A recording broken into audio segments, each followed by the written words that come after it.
Beards, Books, and Bourbon is a spoiler-rich environment. If you haven't read or listened to this book, then you should probably go ahead and do that, because we're going to talk about it, and we're going to say all the stuff that you don't want us to say.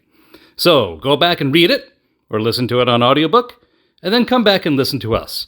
Thanks so much, and enjoy the show.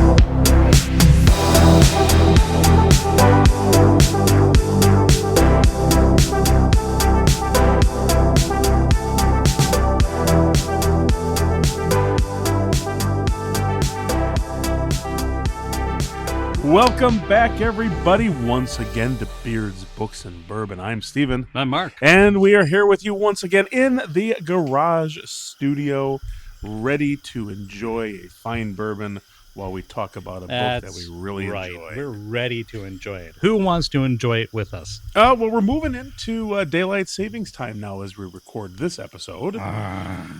And that'll be nice, right?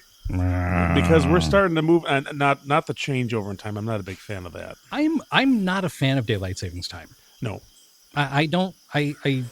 Well, research shows you're not wrong. Research shows that if we are going to get rid of this whole construct of daylight savings time, of time itself, right, that we delve into the white holes as we walk through the red forest. That's right. But the research shows that we should change in the fall and stay there. Yeah. That's the time we should stay on. Yeah. Or the concept. Because we're not changing anything. We're changing our perception of time when we move the clocks back and forth. Yeah, I know. Right? The Earth has not changed its rotation. The sun has not changed its spinning. None of that is changing at all. Right? Right. So, but the research does show that this one in the spring now is the one that causes the most disruption to people. Well, yeah. I mean, that's kind of what I'm talking about. Is that I think that this is right. ridiculous. I mean, right now I'm leaving for work at 6 o'clock in the morning, and the sun is coming up, and it's nice. Yeah. But now next week on Monday, it's not. Mm-hmm. I'm going to be in the dark again. Mm-hmm. So my natural rhythm is going to be disrupted again as I start getting ready to go into work. When it could have been nice to continue to go into the nice morning hours early on, right? Yeah. So, but I'm looking forward to this because this always also means that we're moving into our summer recording session in which we are warmer, less cold, in the garage, and all that kind of stuff. Yeah. So it should be good. And tonight we have on tap a couple of real good winners here. We are reviewing King Sorrow by Joe Hill, who is, of course, a magnificent author in his own right, and this book is a stellar work of art. But he is also, of course, the son of the famous Stephen King. So we enjoy the fact that this family is just pumping out novels nonstop. I mean, Stephen King has, and Joe Hill has as well. I mean, he's got a couple of other ones that we have not reviewed, but that's right, that we've enjoyed, like Nosferatu, I think, is one of them. Indeed. A couple other ones too that I can't think of. Horns, this one, he did Horns. Horns, yes, that's right. This one, however, is really good. We've enjoyed this, and our bourbon tonight is a new one.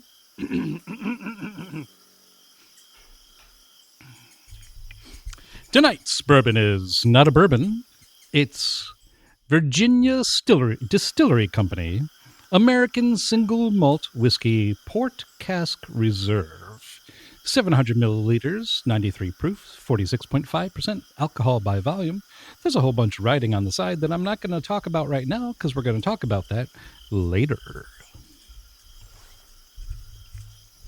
All right. Jumping into King Sorrow. We have a lot with that. I've got to bring up my notes from that particular book, indeed.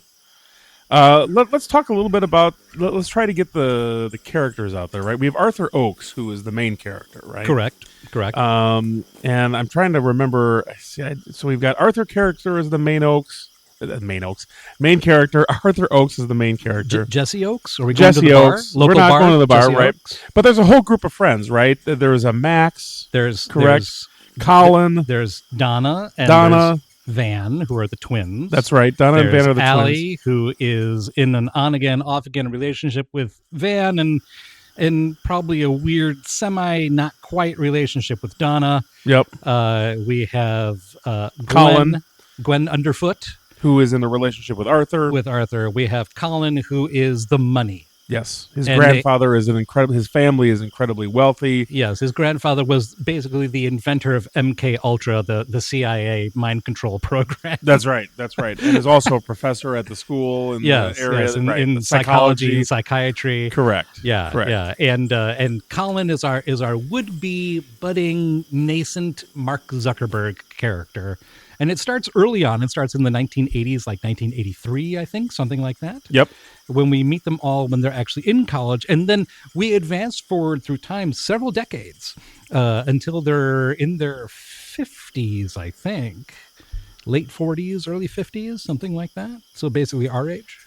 All the way through the end of the story. So that's one interesting part of this story that I know that you and I talked about when we were reading it. Yeah. The breadth of time that is covered in the story. Yeah, I mean it's long. It's long. It's a long one. I mean, the book itself, of course, is massive. I mean, we're talking a good 600 pages, I think. Right. Probably. When you look at, I have it in my collection because the cover art is brilliant. Mm-hmm. I love it. Mm-hmm. Of course, and we should mention that amongst all these other characters, we have a dragon, of course. Right. So we're King Sorrow. King Sorrow, the dragon. We'll talk about the dragon in a moment. Rawr. And Rawr. Oh, lassie, I am a dragon, Stephen. Rawr. Not a Scottish dragon. I'm the Sean Connery dragon.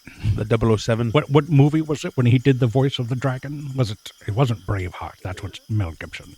It was Dragonheart. That's it. Rawr. He has a good dragon voice though too. Oh, he does, Bowen. You can't not have Sean Connery as a dragon. That's right. That was a very appropriate. That's what your mother character. said. That's right. Trebek. I love that. Saturday Night Live, right? Yep. I love that. I'm going to go back to being a dragon. Well, at least you're not Puff. I mean, I could.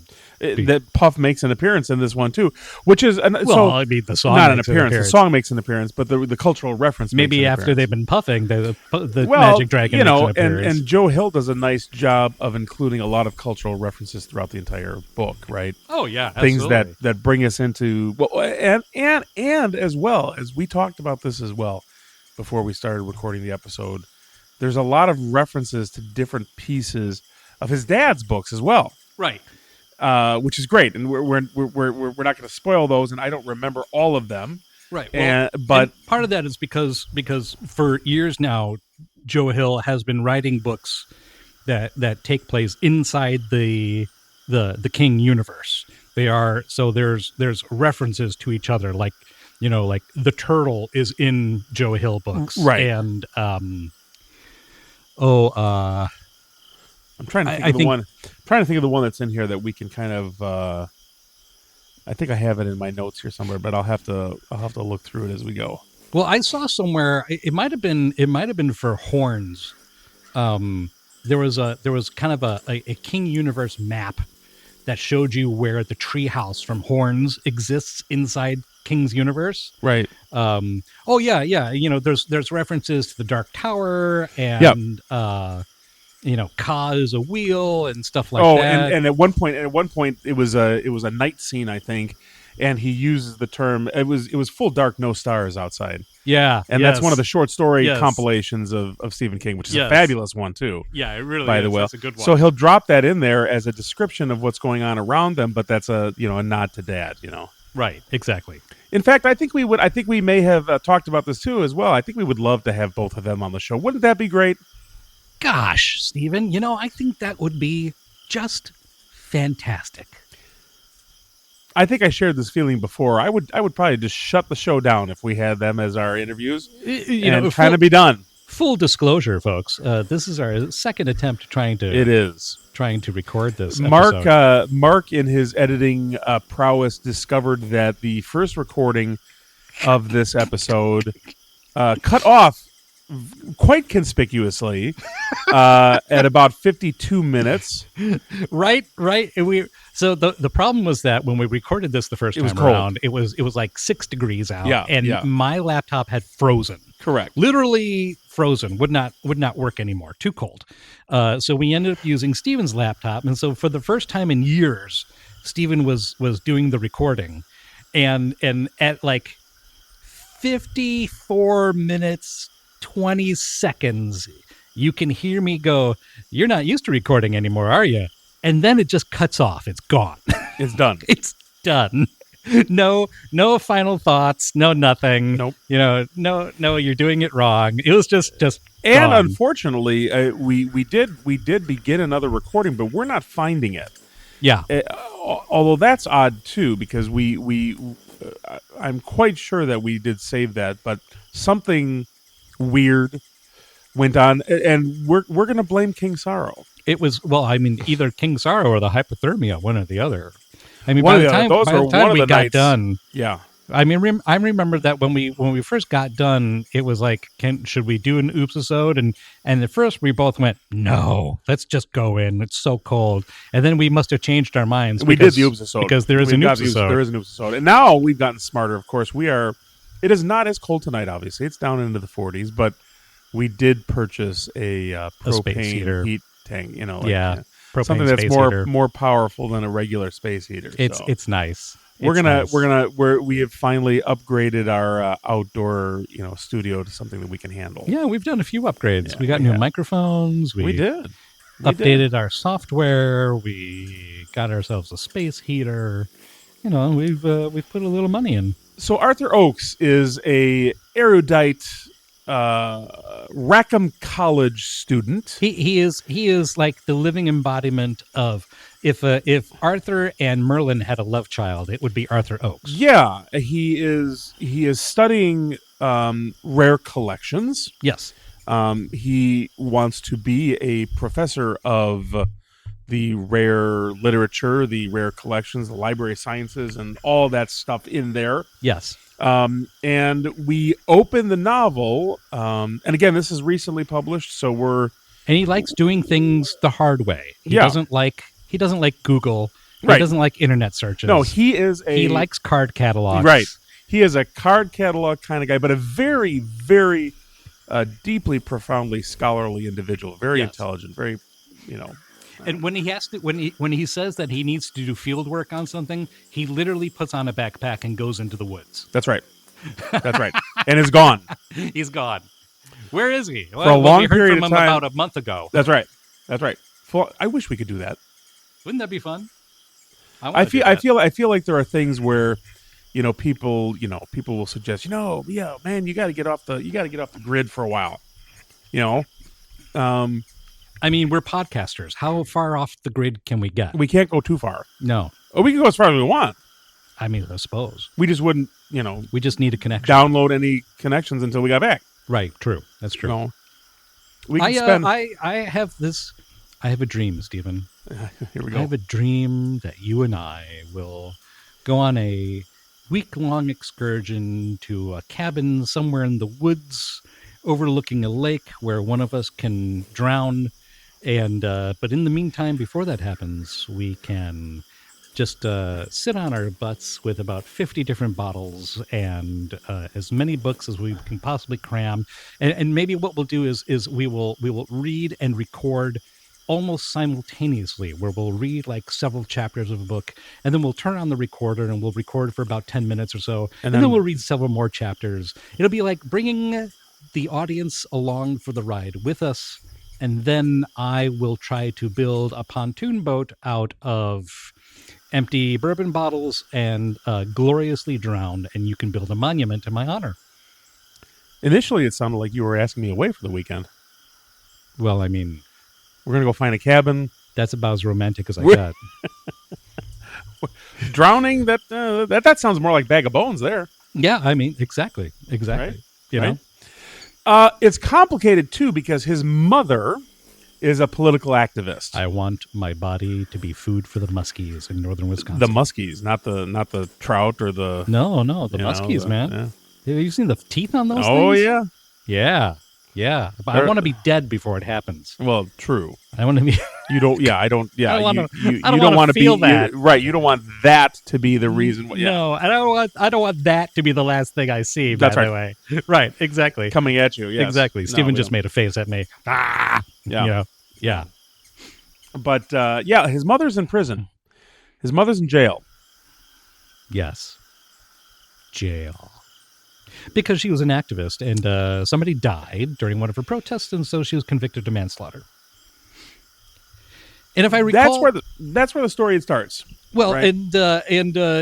so he bumps into the wrong person, and long story short, that person starts extorting him for money. Yep. And so he and his elitist friends. I forgot we have the Nightswander, the Nightswander family, right? Right. Those are the extortionists, right? Those are the extortionists. Yes. Right. So there's a whole group of them as well. Yes. What's the little sister's name again? Jane. Jane. There's Jane and Tanya or Tana. It was Tana. I think it was Tana. I think Tana's Tana's the mother. Tana's the little sister, I thought. Sorry, you're right. Tana is the older sister. Jane is the younger sister. You sure? No, Jane is the older sister. Tana's the There you go. younger sister. The mother was who? What was her name? I can't remember now. I don't know. I take notes, but sometimes I don't grasp all of the different things. I think her name was Satan. Yeah, 'Cause probably. She's the second most evil character in the book. In the book, all the way through. Yeah. And we'll get to that in a minute. Maybe we save that for an episode. Because her could. chant, remember her chant? Yes. To Yes. The names. Yeah. Yes. For revenge. Yes. You know, at that point, Yes. anything like that, right? So Arthur's friends, right? So that group that we were talking about a little bit earlier, I've got the full list here. We've got Colin Wren, the wealthy, brilliant grandson of the guy essentially who created MK Ultra, psychology, military, all this kind of stuff. Yes. He is also deeply no, I'm as close as you are. No, just about there. Deeply as interested in occult history as well. You've got the Gwen Underfoot, which you mentioned earlier. Yes. Arthur's romantic which, by the way, interest. I mean, these names are so intentional, right? Gwen Underfoot. Yeah. Arthur Oakes. I mean, right. Allison Shiner. Right. Exactly. Donna McBride and Donovan Van McBride. Those are the twins. Yes. And they have a level of, what do you call it? Psychic connection. Because everything in the King universe is will and psychic power. Yeah. Yeah. Shining. Yeah, exactly. So this is the group. This is the close group. Very, very close. The elitist friends with super IQs and maybe a certain amount of money for some of them, but not for all. And so Arthur is being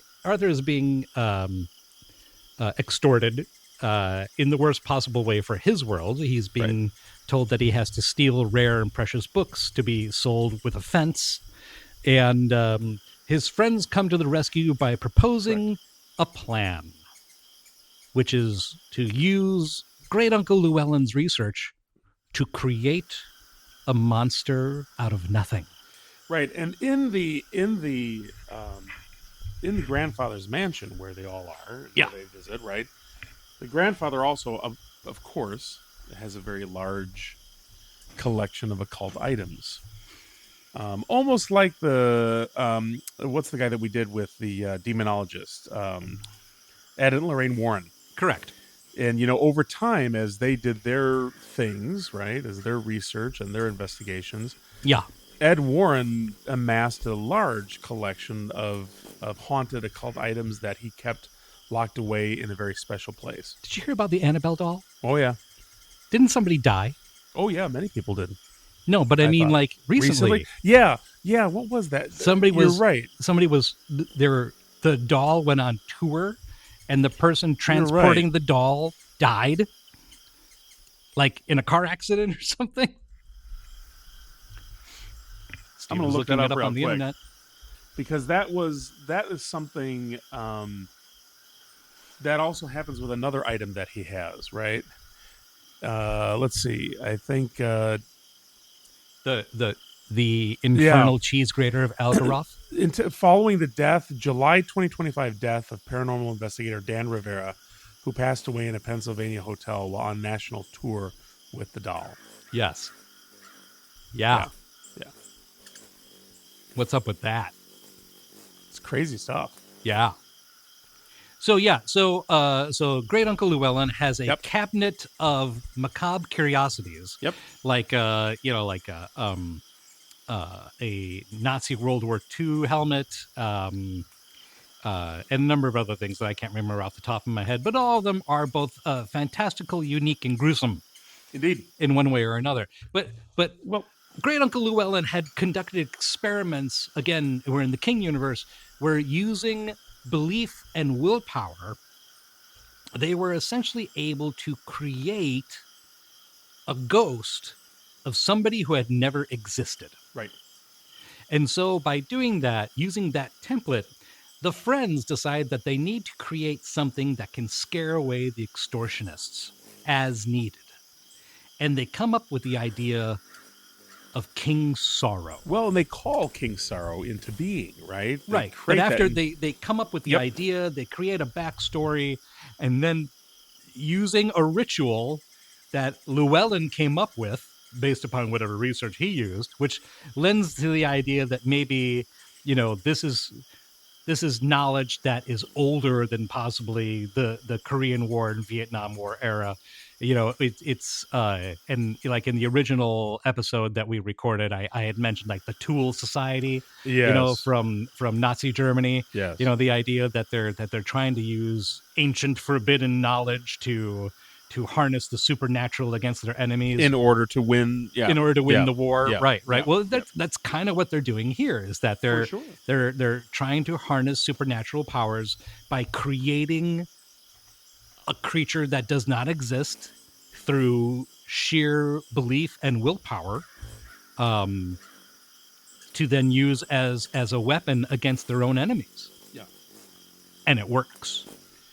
And here's the thing too, that continues to support the idea as well of I can't remember the actual psychological term for it, but quite often in paranormal situations, people are accused of seeing what they want to see. Sure. In this case, it is the manifestation of what they as a group want. Now, they do use a particular tool, or there's a particular tool that is part of that in this. Yeah. The helmet, right? There's a helmet involved. And right, the helmet. All these different pieces. But they willfully, as Mark says, they willfully create this being. Right. That then exists. Right. They make it out of whole cloth. Right. And boom, there it is. It's there. And something that we had previously discussed in our own imaginary world that none of you will ever witness because that recording is bye-bye. Yeah, it's too bad. We had talked about the idea that it started off that they had come up with a ritual for how they were going to summon King Sorrow. Yes. But it's different for every person. That's right. They're, from each of their perspectives, they experience something very different than everyone else. Right. And somewhere along the way, everything starts to kind of blend and shift where it's not just them trying to bring King Sorrow into being, but they're starting to get messages, each of them individually, getting separate, like instructions on how to bring him forth more concretely, as if this thing that doesn't exist somewhere on the other side of a reality, in the outer dark. The long dark. Which I love that. Yes. I love that. In the long dark. I love that. Something is reaching back and saying, I'm out here, but if you want me to come in, you need to do this. Like Allie had this, Allie suddenly realized fully, not a hint, not a guess, not a maybe I should. She just knew that she had to get up from the table, walk over to the baby grand piano, sit down and start plunking out Puff the Magic Dragon right. over and over and over again until her fingers were bleeding. Right. and that absolutely, that idea that you have that sacrifice of pain and physical blood for the sake of ritualized creativity, that totally rings a bell in terms of some kind of a ritual to create a manifestation, right? Well, and I think there's a sacrifice. There's a sacrifice. Well, and it's a blood sacrifice in many ways too. Right. I mean, and I think the foundation for what Joe Hill is doing here is to pull us into that world of what is supposedly the imaginary, but remind us, and this is something that our parents always used to tell us, right? Kind of be careful what you wish for. Well, yeah, absolutely. Right? Pulling us into that world that, hey, we can physically manifest, and even in psychology, whether it be Grandpa Llewellyn or whomever, even positivism, like positive psychology is, right. Manifest the good. Right. And reject the bad. Which leads to a bunch of Gen Zers and even a few young millennials who are talking about, I'm manifesting a sandwich. Right. Waiting for a sandwich to appear in front of them. Right. This is not the replicator, in Star Trek, right? But you're manifesting the positive goals. Stephen, I'm going to manifest a Coke. Do you want one? He's manifesting a Coke. Do you want a Coke? Are you able to take that over there? Oh, yeah, these are wireless. They are without. Yeah, I'm okay. I'm okay right now, my friend. Thank you very much. Yeah. Okay. There's some right behind you too, but there should be some chilled ones in there as well. I don't see any in the drawer, maybe. What about those over there? Are those empty or are those? No, those are all full, but they're the full sugar. But behind you is some chilled ones too, right there in that case, right there. Aha. Yeah. No, not that one. The one next to it. Jesus, Mark is going through the entire tour of our outdoor studio here to try to find a Coke Zero. I'm going to go over into the corner and lift some weights. That's right. You'll hear the chink. That's chink. Right. Do you happen to have a bellows, Stephen? I do have a bellows. Would you like me to use that? No, not really. Sorry.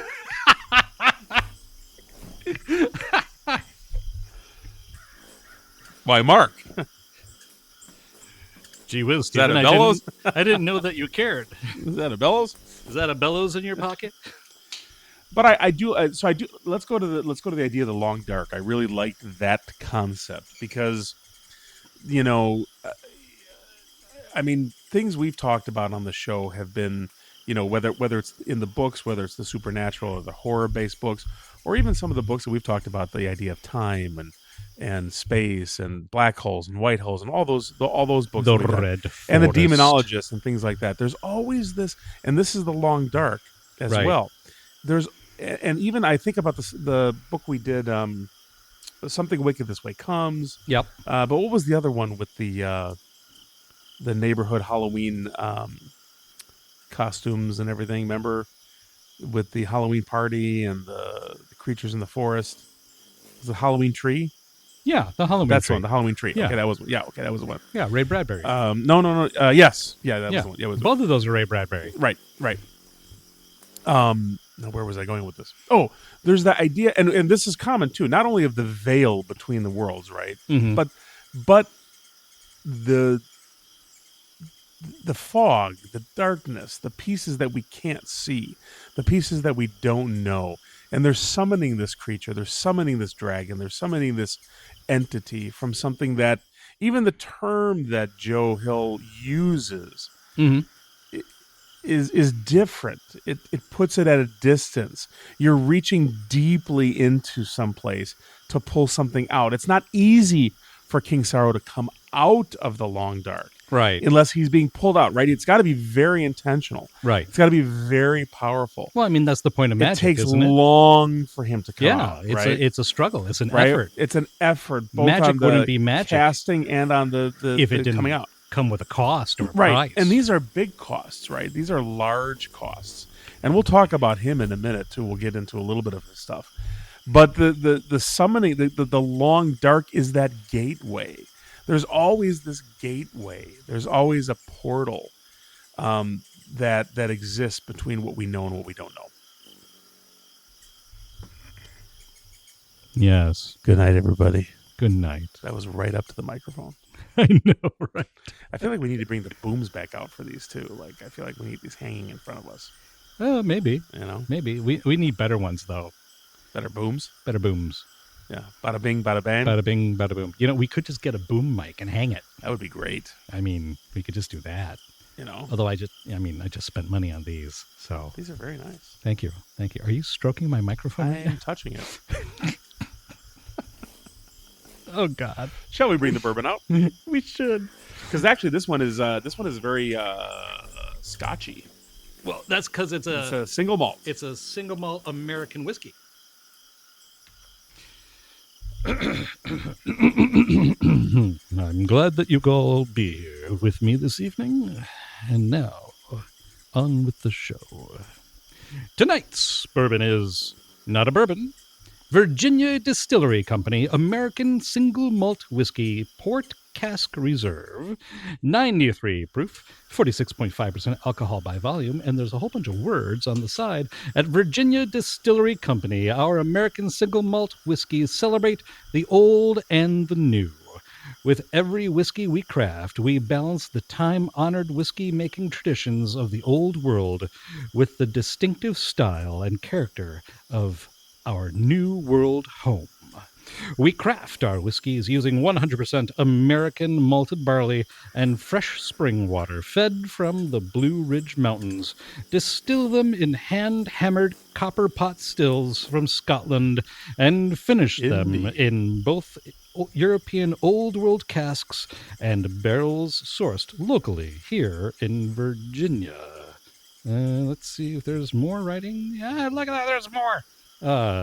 After spending years aging in first fill ex-bourbon casks, this American single malt is finished in traditional tawny port casks sourced from premium Portuguese bodegas, along with port-style wine casks sourced in Virginia. Scents of honeycomb, walnuts, and gingerbread are met with a burst of bright lemon, red berries, soft smoke, and cocoa on the palate. So let's see if we can taste. Let's see if we can taste some of that stuff. This is one I picked up. This is one that Stephen picked up. Yep. At Binny's Beverage Depot. Binny's Beverage Depot, available everywhere.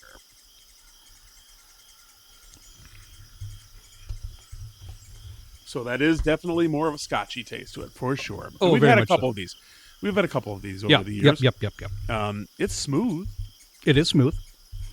It's not as smooth as some of the other single malts that we've had. No, it's recently. not. So it has so of course, right on the top there is the classic, iconic signature peaty taste to it, right? But I do get the cocoa. Yeah, for sure. And which is surprising to me because I usually, when I'm drinking a scotch or something that has more of that peat flavor to it, I tend to lose some of the other flavors, and that might just be my palate. It might not be as refined as I do when I taste the bourbons or when I have a wine that I know that I like or whatever the case may be. Right. But I tend to lose some of the deeper nuances. I mean, I do get a little bit flavor. Of fruit in there too. I'm not sure that I would call it berry though. No, I mean it is kind of in a way kind of winey. You know what I mean? I guess it's winey. It's a little bit more. It's probably for me. It wraps itself a little bit in that flowery, earthy taste. Yeah. Of the peat. So maybe that's where we're getting. Yeah. Some of that berry mixture, maybe. They mentioned honeycomb. I get. I get some sweetness on the palate, and that I could see how that would be considered. But I almost I feel like it almost tastes like if I had a piece of bread with some type of very dark berry jam, maybe like a fig, right? But like an hour ago, yeah. And then I have a sip of scotch. Yeah. You know what I mean? Yeah. And so it layers that way. Right. Or there's a time delay layering. Yeah. It's in there, but it's kind of over there. It's kind of in the past. Or I like the juxtaposition with some of the bourbons that we have been doing, right? again, we've done a few of these over the years. It hasn't been extensive Yeah. in our collection, but it is nice to see to kind of to juxtapose them against each other. Yeah. With what we're used to tasting in our collection now. I would say, though, that I am consistently getting the cocoa and maybe even the honeycomb on the back end. I would agree on the cocoa for sure. Yeah. Yeah. Mm-hmm. This is very good. And it's very interesting that it comes out like that. It is very good. It is very good. I think this is always a standalone, though, too. I don't think you do this in any kind of mix. No. You can't. Not with you really can't. Not with the Scotch flavor to it. No, I mean that would be like trying to make a cocktail with a single malt Scotch. Right. I mean, it doesn't work. First of all, it's gross, and second of all, you're just ruining a good bottle of Scotch. That's right. That's right. This weekend too that we're recording here was my dad's birthday as well, and I bought him a nice bottle, a collector's bottle of Scotch. And he drank that sucker in 15 minutes flat. I am curious. Thank you, Dad. I'm curious as to what he thinks. He'll have to let me know. That's right. But he's definitely he enjoys the Scotch part of things. After this episode comes out, he's going to call you up and be like, "You need to print a retraction or whatever it is that you do. I didn't drink that in 15 minutes. What are you people talking about?" We'll just blame the co-host over here. That's right. Just blame the co-host, Steven. Yeah, this is a nice pour. This is a nice pour. It is. It's very good. Yeah, it's a nice pick. Yeah, it's a good pick. Yeah, I like the... I do get the berry in there. What else did it say? Let me take a look again. Did you do you smell any walnut or gingerbread? See, I'm not getting that. Again, I think for my palate, it gets drowned out a little bit by that Scotch flavor. Yeah, and I'm not getting... Although that chocolate is powerful tonight. I mean, that really is there. That chocolate's definitely there. The smoke is there. Yeah. I don't get anything in the lemon. It does say red berries. Well, and in some of the conversations we've had recently with the distillers and the master blenders, yeah, it's interesting. There was I think it was Filmland, possibly even by the time we talk about this. I mean, Filmland, Koval said that it's not necessarily those flavors don't necessarily appear. They're just hints and whispers of those as they come across memory or stories, which I think is fascinating because your brain's trying to reconcile what your palate is tasting. That's right, and I think that the chocolate is powerful here, and I don't know if it was suggestive from the label. I don't know if it's something that just comes into, and maybe chocolate has that earthy tone to it. Maybe that's what that is. Could be. You know, one of the things that we had talked about before, and this is in line with what you're saying, is particularly after having conversations with Troy from Filmland and how does she pronounce her name from Koval? Because I keep getting it wrong. I always got it wrong too, right? Yes. Darn it. We'll get it right. We're not going to say it until we know for sure. No, because Sonnet. That's right. Sonnet. That's right. What we were talking about with her as well when we actually went to Koval, is that maybe what we need to do is we can mention tasting notes, but more we're kind of painting a picture. We're telling a story, right? And that was kind of the whole point of season 6 about how everything that we talk about is telling a story. Sometimes a deeply sensual story. I think I was just getting tired there for a moment. Wow. I think Stephen was yawning, but it looked like something else. Yeah, well, good. Yeah, well, okay. We're not doing a video here tonight, too. We got to get. Well, thank God for that. Yes, right. Because that would have been banned off of YouTube right away, right off the bat. That's right. We got to be careful on the videos. Demonetized, right? So we're painting a picture. We're telling a story, right? And so for me, tasting this again because of that kind of off in a corner fruit taste that I get, that maybe the dark berries, right? It reminds me of after a holiday or a family event or something like that. You've had the appetizers, you've had the dinner, you've had the dessert, and maybe you've even you've had the coffee afterwards. But now it's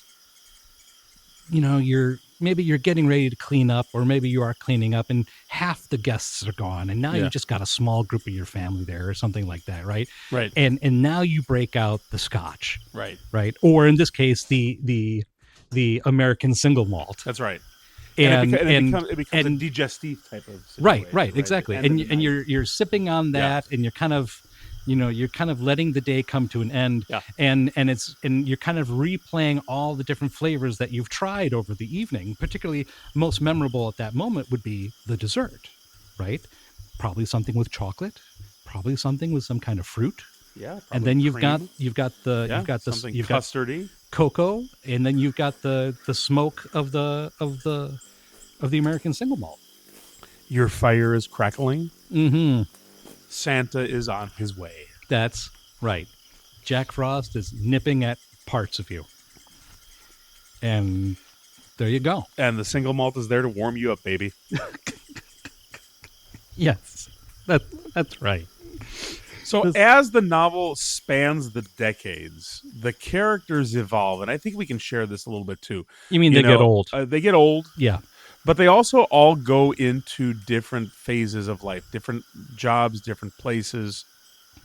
The idea that they brought this creature into being, and not all of them make it all the way. It rams a little bit of a kind of like a wedge in between them. So to speak, because right? it's a trap. Right. King Sorrow was supposed to be a one-time thing. That's right. But he requires of them every year a bonding contract. We'll let them read the book, of course, right? It becomes a long-term contract. That's right. Where bad things must ensue to other people lest they happen to them instead. Right. Arthur, sweet Arthur, becomes a scholar of dragons. Right. He's Merlin. Colin becomes Mark Zuckerberg. Yeah. Yeah. The others struggle. I mean, in one way or another, Donovan and Donna they have some amount of success. Yeah, absolutely. Donovan, at least. I believe he writes a book. Well, Donovan writes a book about the airplane incident, but we're going to leave that. You need to get the book. Yes. So that... Donna a journalist? I think so. Yeah, Donna's a journalist. So. Donna's a journalist. Yeah. Gwen,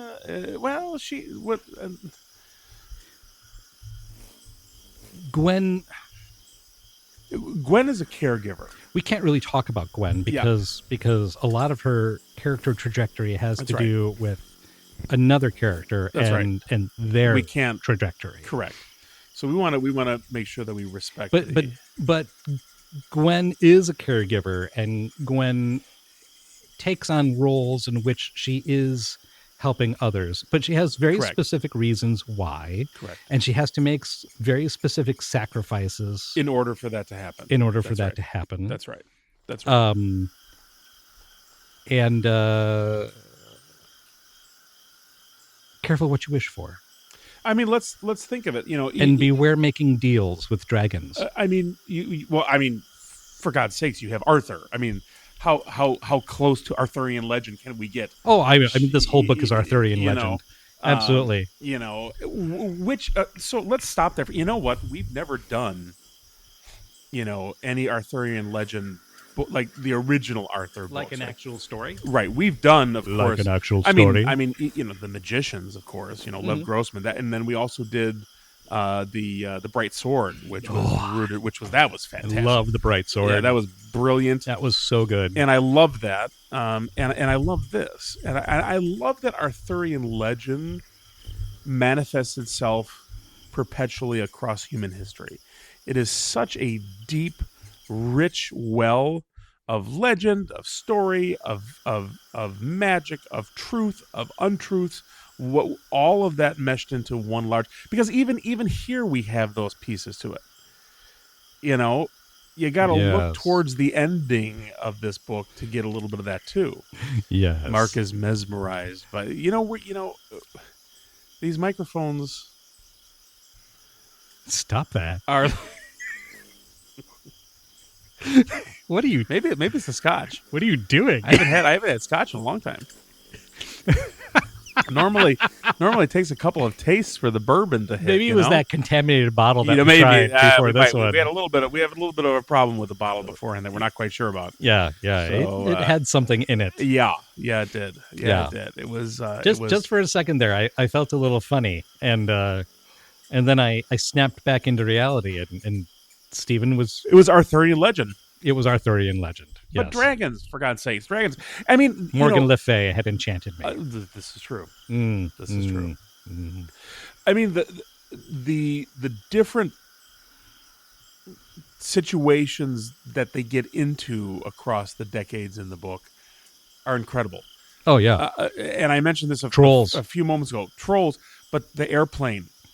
You've got to get the book, if not for the dragon, for the airplane scene.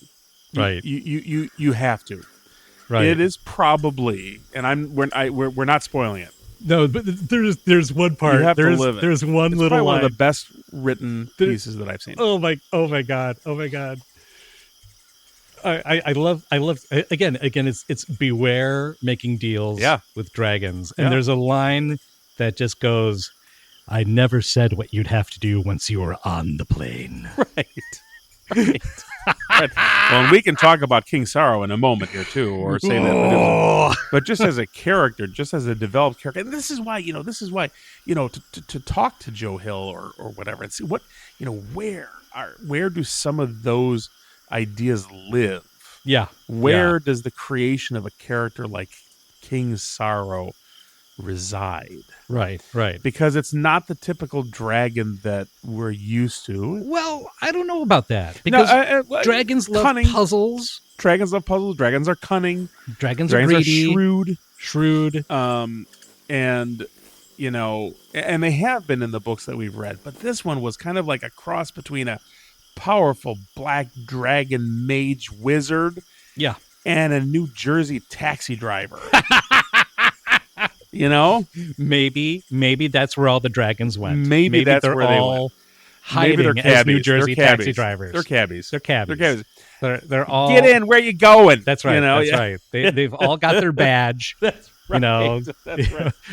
The reason why there's never turnover in cabbie badges in New York City is because they're all dragons and they're immortal. That's right. No, none of them die off. None of them die. They're permanent fixtures. You're never going to. There's only so many medallions for cabs in New York City, and you're never going to get one because they're all owned by dragons. Which totally makes sense since they hoard anyway, right? Sounds like maybe a concept for a new book. Puff the Magic Cabbie. Puff the magic cabbie. But underlying, I mean, you mentioned this at the beginning of the show too, and I want to kind of touch back on it too. The underlying theme, the underlying thread, the underlying foundation of the whole thing are those ancient ritualistic practices of magic. Not just the magic itself, but the ritual pieces to it, right? The ancient pieces to it. Well, yeah. Well, I mean, the ritual pieces. Oftentimes, if you've read about this stuff in the past, and I can neither confirm nor deny whether I have. However, those ritual pieces oftentimes have aspects to them that are trying to tie the metaphysical or the supernatural to the real world in a physical way. So right. You taste it, you touch it, you smell it, you see it, you hear it, right? That's why you're lighting a candle. That's why you're ringing a bell. That's why you're lighting the sage and smudging the room. These all have tactile connections in one way or another, sensory connections. And that's how you tie the supernatural to the physical. That's right. And then bring it forth, right?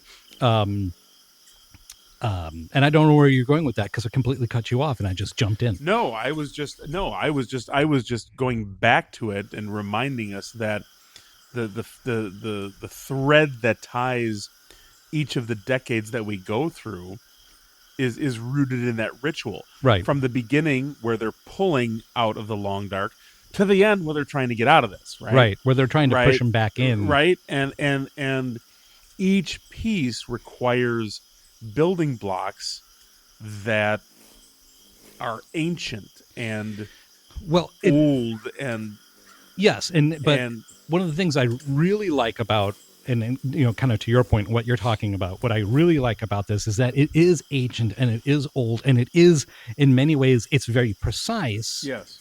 Except that it's not, right. also, because it's entirely subjective to each one of the members of the ritual. Correct, which is the new spin. Yes. In this particular story. Yes. Which is brilliantly manifested in the writing. Well, and it makes, I'm getting excited about this stuff, so I could probably go on forever. But, one of the things I really like about that is that you say that it's a new spin, right? But I kind of wonder, it's like, how much of that idea really is a new spin? I mean, everybody has their own viewpoint. Everybody sees things the way that they're going to see things, and they have different ideas. It's like the whole story between French and Italian cooking. That's right. That's right. The old story being that cuisine in France was terrible, right? And so Italian cooks went to France to teach French cooking, right? But the French, being the way that they are, they wanted to have very precise recipes and directions on how to do things. And so that's one of the reasons why French cuisine is so exacting and so precise in terms of its measurements and what you do, and everything is process driven. And Italian cooking is still exquisite, but it's throw some salt into this. Right. Right. Toss in a bay leaf. Right. If it doesn't taste right, toss in another one. I think you make a good point. I think King Sorrow has a different, unique relationship with each of the characters. Yes. And I think each of the characters is not sure what to expect from King Sorrow. And the ritual, as on the surface, as precise as it seems to be, has to personally resonate with each member of the ritual. And so it's a different thing for each one of them. The ringing of the bell, one of them hears a bell, the other one hears a chime, another one hears a car horn, another one hears a crow cawing, right? Another one hears a rooster first thing in the morning. And I'm just making stuff up, but it's that idea that a bell doesn't necessarily resonate for everybody. Right. So even though there might be somebody off in the corner who is actually physically ringing a bell, not everybody experiences it that way. And that breaks down to the idea of, here we go again, that reality is not nearly as firm as we think it is. Right. That reality really is just thin tissue. And that our five senses are essentially protecting us from what the reality of the universe is. That's right. We're reinterpreting it in a way that won't make our brains go, right. And we survive. Right. We survive. Right. Yeah. And so I love that idea. I don't want to go into the long dark. No long dark. Right. No long dark. But what if you find the turtle? Oh, the turtle might be there. Turtle might be there. Right. So, whatever. Maybe King Sorrow knows the turtle. Maybe that's right. Maybe they're buds. Maybe they go out for coffee every Tuesday. You never know. They're both. What up, turtle? What up, Sorrow? What up, dog? What up, dog? No, he's another guy. There's turtle, dragon, dog. That's true. Dog is that's beef sandwiches every Thursday. That's right. Yep. Well, and you make a good point. I mean, the perspective piece to it, the way in which things are translated, assumed in our own heads, is driving that story. And each of them has a different experience. Each of them has a different threat too. Yeah. To them, to their own livelihood, right? Right. Because of this, right? They're in their own expectations, their own hopes, their own fears. I mean, they brought it all together as one ensemble. Yes. But then the ramifications and outcomes can be vastly different across all of them. Very different. Right? And that's clever. And that's clever.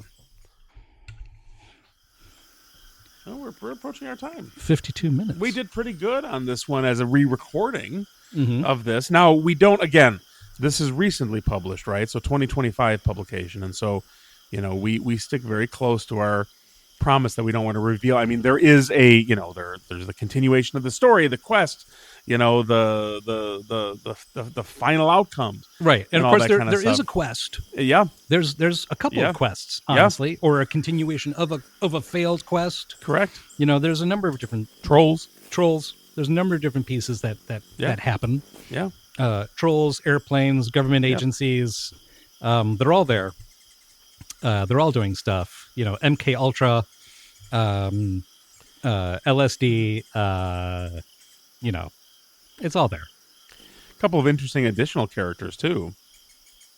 Oh yeah, May I share the quote about the troll though?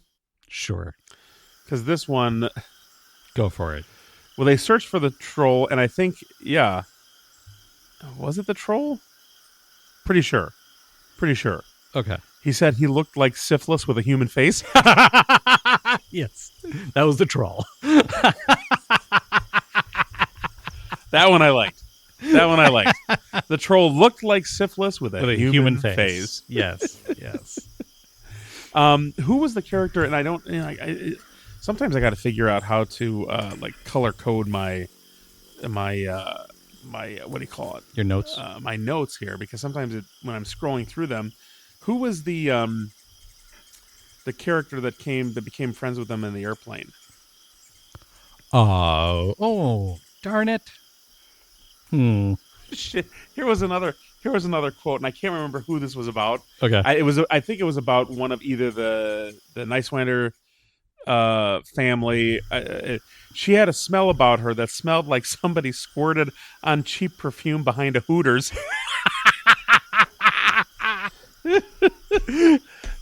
He's got some good ones. He's got some good ones in there. But who? Do you remember I'm talking about Yes. Was it the fashion lady or the magazine journalist? Whatever. Yeah. She was. Yeah. She was. She became a publisher. Did she? That's what it was. She was trans. Yeah. And but I can't remember the name. I know, because it's been a while. Because it's been a while since we did the first episode, and then that we lost that one. So we're I went back to edit it, and I realized that there were chunks missing out of it. Right. So due to various issues. So we ask for your forgiveness, dear listeners, and also hope that you enjoyed, us re-recording this. I think we also touched on a couple new things here that we maybe did not touch on. Yeah, as we kind of revisited the whole story itself, which I think is good. But you definitely want to pick this one up. I mean, the audio version is outstanding. It is fantastic, and the book itself is just beautiful. I mean, the cover art is fantastic. Yeah, it's. It really is. Yeah, I mean, all around, it's just a fantastic book. Yeah, go and pick it up. You're gonna love it. You want to give some final thoughts on it? I think we just did. Did we? Kinda. I guess we did. Final thoughts on the bourbon or the whiskey, the straight American single malt whiskey. Virginia Distillery Company American single malt whiskey. I enjoyed this in the port cask. I enjoyed this too. So I thought this was good. I know that you said it was smooth. I don't think it's as smooth as some of the other ones that we have tried.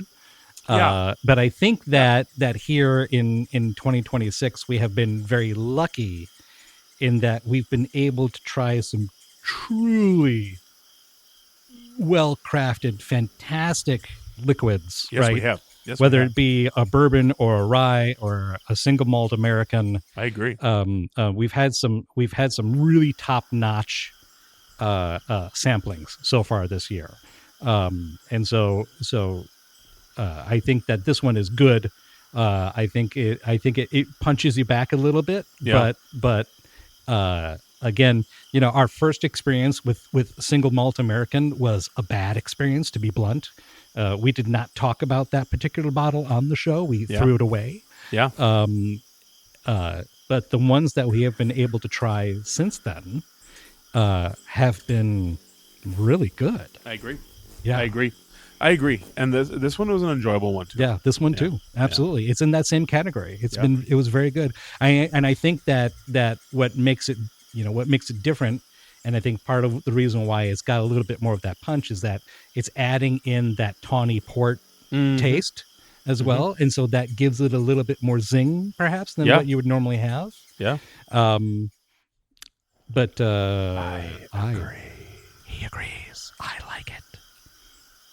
So thank you once again for joining us on Beards, Books, and Bourbon. As I try to get that out there. We appreciate you hanging with us while we re-recorded this episode. Make sure you check us out all over the place. We're getting good traction on some of our other places here. So we're definitely on TikTok. Upcast, downcast, incast, outcast. Follow us on TikTok. Follow us on Facebook. Follow us on Instagram. Apple. All over the place. Apple Music, Amazon Music. Yep. Dragon Music. I can do that with this microphone. I can't do that with just other going to microphones. purr for the rest of the I'm just evening. going to purr. That's going to be the Oops-isode. It's just going to be 15 minutes. Oh, we did the of me. episode already, so we don't even have to do an episode. We right? don't, I suppose. But it's gonna. We might want to re-record it and just pick one. Well, let's listen to the episode that we have. That first one might be completely irrelevant to what we've talked about tonight. It might be. We'll have to listen to it. Or it could just be 15 minutes of me going. Well, that would just be somebody, and then they can just put that on there when they're ready to go to bed. It's their ASMR. That's Yeah, right. That's right. It's their ASMR loop. Maybe I'll just loop that and I'll turn it You to do 2 that. hours. You 2 do that. hours. Put it on YouTube. Let me just. That's where we're going to start making our money. That's where we're going to start making our money. Especially when we start our OnlyFans page where it's like, where it's all it's just ASMR. it's like it's 2 old dudes giving you advice about stuff. That's it. There's a niche for that. Totally. And if we do it with our toes dipped in peanut butter, it might even go a little further. It might even be better. I got him on that one, ladies and gentlemen. Got him on that one. I was just about to say totally safe for work, and then you said toes and peanut butter.